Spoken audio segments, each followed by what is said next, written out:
History tells us that European colonial powers were invincible in the 1700s. We're taught that Asian kingdoms simply fell one by one to the superior technology of the West. But history textbooks have a massive gaping hole in them.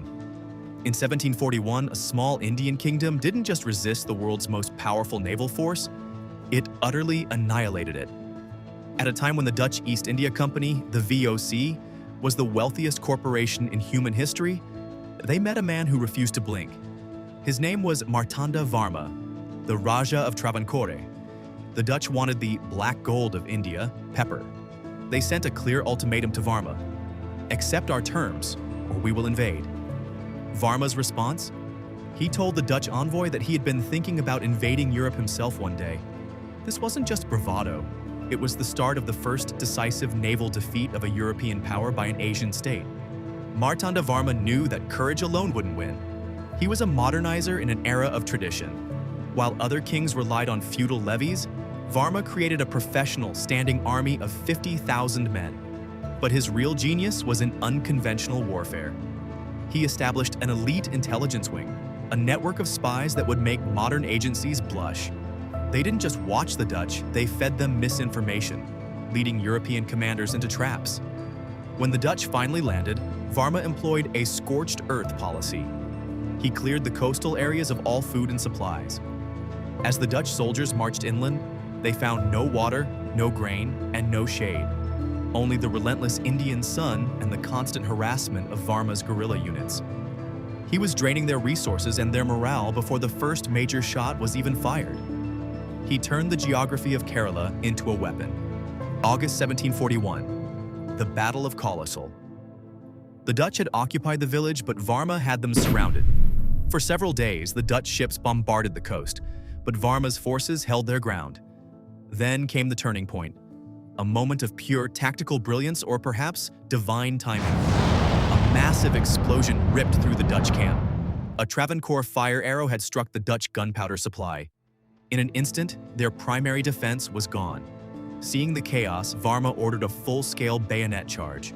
The Dutch, the masters of global trade, were forced into a panicked retreat toward their ships.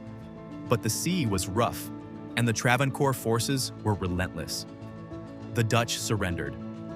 Among the prisoners was Admiral Eustachius de Lannoy, the Dutch commander. Now, here is the shocking twist.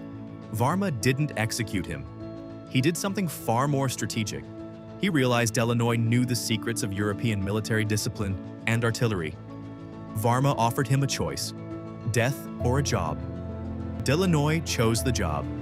He became the Valia Capithan, the great captain, and spent the next 37 years modernizing the Travancore army to ensure no European power would ever threaten them again.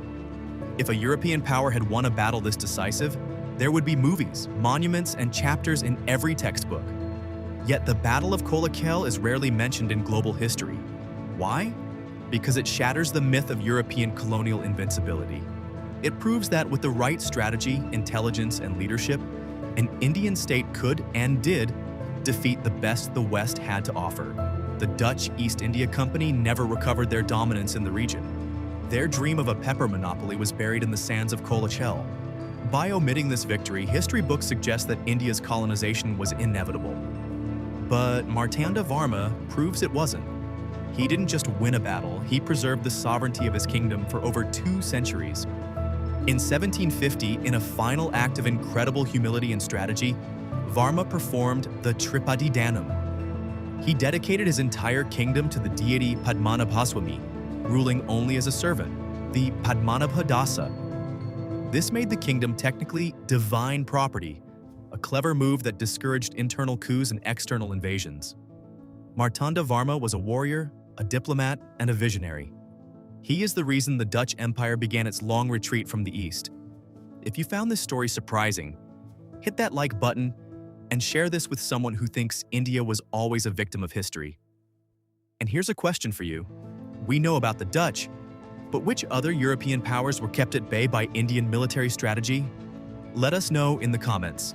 In our next episode, we look at the man who actually measured the world's tallest mountain and why his name was wiped from the map. Stay tuned for the story of Radhanath Sikdar.